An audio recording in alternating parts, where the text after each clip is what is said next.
दोस्तों, इस दुनिया में दो प्रकार के स्टूडेंट्स हैं। स्टूडेंट ए जो सारी बुक्स को अच्छे से रीड करता है, उनको हाईलाइट करता है, नोट्स बनाता है, सारी चीजें करता है और 6-6 घंटे पढ़ाई करता है। वहीं पर एक स्टूडेंट बी है जिसको अच्छे से पता है कि उसको क्या पढ़ना है, कितना पढ़ना है और कैसे पढ़ना है, जो कि बहुत ज़्यादा नहीं पढ़ता है, 2 घंटे इफेक्टिव स्टडी सेशन करता है। तो आपको क्या लगता है कि एग्जाम डे में किसका रिजल्ट बेहतर आया होगा? अगर आपको नहीं पता, it's me by the way. पर मैंने तुमसे हर दिन 4 घंटे ज़्यादा पढ़ा था। It's my style by the way.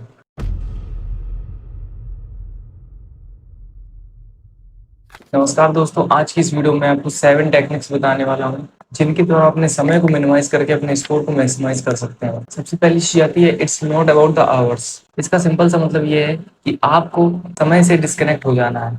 मतलब आपने कितने समय तक पढ़ा ये मैटर नहीं करता है, आपने कितने टास्क कंप्लीट किए ये मैटर करता है, आपने कितने इफेक्टिव तरीके से स्टडी की ये मैटर करता है। अगर आप 5 घंटे अपने बुक्स को रीड करते हैं, उनको हाईलाइट करते हैं, तो उससे कई ज्यादा बेहतर होगा कि आप अपनी वीकनेस को ट्रैक करिए, क्वेश्चन फ्रेमिंग टेक्निक्स का यूज करिए, प्रिटेंड करिए जैसे आप किसी को पढ़ा रहे हैं। इन टेक्निक्स के द्वारा आप कई ज्यादा बेहतर परफॉर्म कर सकते हैं रेदर देन उस स्टूडेंट से जो कि नॉर्मली अपने बुक्स को रीड कर रहा है, उनको हाईलाइट कर रहा है। तो बेसिकली इसका कॉन्सेप्ट सीधा सा है कि आप कितना पढ़ रहे हैं, कितने समय तक पढ़ रहे हैं, इससे मैटर नहीं करता है, बल्कि आप कितने इफेक्टिव तरीके से पढ़ रहे हैं, आप किन तरीके से पढ़ रहे हैं, आप कितने टास्क को कंप्लीट कर रहे हैं, इससे फर्क पड़ता है। Now the second technique is read backwards. सुनने आपको हजम नहीं हो रहा होगा, बट मैं आपको हजम करवाता हूँ। इसका सीधा सिंपल से कहने का मतलब ये है कि जब भी आप किसी चैप्टर को उठाते हैं और आपके पास समय कम बचा हुआ है और उस चैप्टर को आपको जल्दी खत्म करना है, यहाँ पर आपको सबसे पहले अपने कंटेंट को उठाना है और उसको पीछे से पढ़ना है, बैकवर्ड से। जैसे कि बुक्स में समराइजेशन दी होती है, की पॉइंट्स दिए गए होते हैं, कुछ बेसिक प्रैक्टिसेस दी गई होती है, क्वेश्चंस कुछ दिए गए होते हैं, तो आपको वहां शुरुआत करना और पीछे से ऐसे पढ़ते हुए मेन हाईलाइटेड चीजें पढ़ते हुए आपको आगे की ओर आना है। इसके बाद देन आपको अगेन जाना है और शुरू से देन पढ़ना है। इसको आप एक बार इस्तेमाल करके देखिएगा, काफी ज्यादा यूजफुल टेक्निक है। तो पहली बार में आपको पीछे से पढ़ना है, दूसरी बार में आपको शुरू से पढ़ना है, और जब आप एक बार पीछे से पढ़ चुके होंगे उस चैप्टर को, तो आपको बेसिक चीज समझ में आ चुकी होंगी, और इसलिए जब आप शुरू से पढ़ना स्टार्ट करेंगे तो आप केवल इंपॉर्टेंट चीजें पढ़ेंगे। जैसे साइड में चीजें दी गई होती हैं, हाईलाइट होती है, किसी पैराग्राफ्स की जो हेडलाइन होती है उसको, या फिर थोड़ा सा मेन मेन पैराग्राफ्स, या फिर पैराग्राफ्स के ऊपर वाला पार्ट और पैराग्राफ के नीचे वाला पार्ट। जैसे आपको ओवरऑल समरी पता चल जाएगी तो आपको एक बेसिक आइडिया हो जाएगा। आप इसको इस्तेमाल करके देखिएगा। अगर आपके पास समय कम है, आपके हाफ ईयरली एग्जाम्स वगैरह आ रहे हैं, डेफिनेटली आपको बहुत ज्यादा मदद करेगी। तो नाउ मूव करते हैं अपने थर्ड टेक्निक पे, जो कि है बेस्ट द टास्क। दोस्तों, जब भी आप किसी भी सब्जेक्ट को स्टडी कर रहे होते हैं, तो हर सब्जेक्ट को स्टडी करने के लिए, कई बार डिफरेंट सब्जेक्ट को स्टडी करने के लिए हमें डिफरेंट माइंडसेट चाहिए होता है।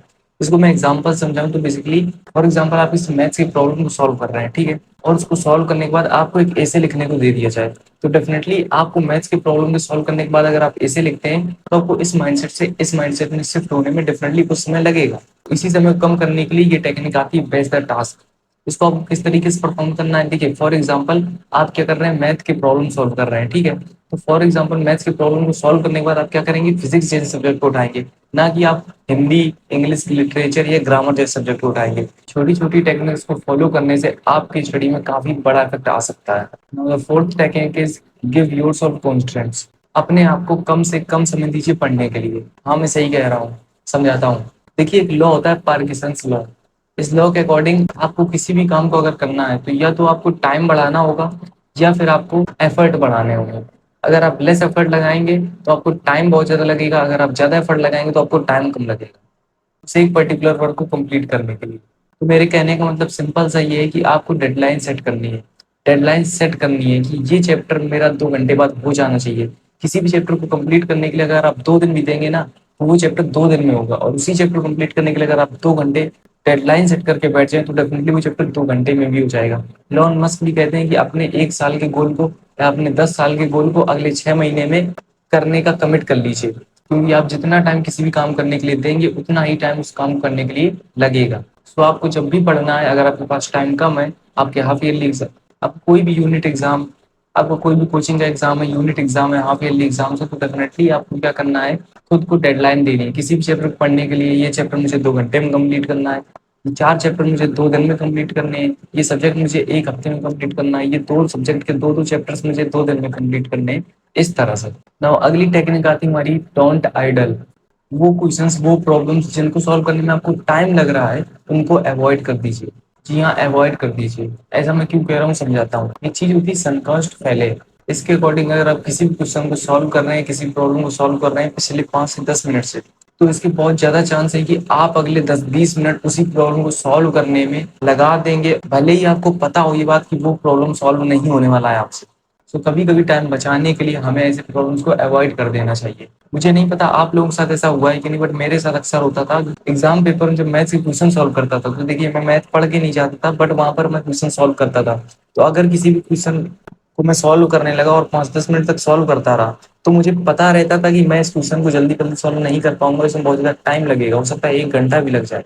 बट मैं फिर भी उस क्वेश्चन को सॉल्व करने में उलझा रहता था और अगले 20 से 25 मिनट बाद वो क्वेश्चन सॉल्व हो भी जाता था, तो उसका कोई फ़ायदा नहीं रहता, और अगर नहीं होता था, तो कोई बात ही नहीं है। तो आपको अपने एग्ज़ाम में या डेली लाइफ़ स्टडी में भी इन चीज़ों को दिमाग में रखना है। Now the sixth technique is do mindless work first.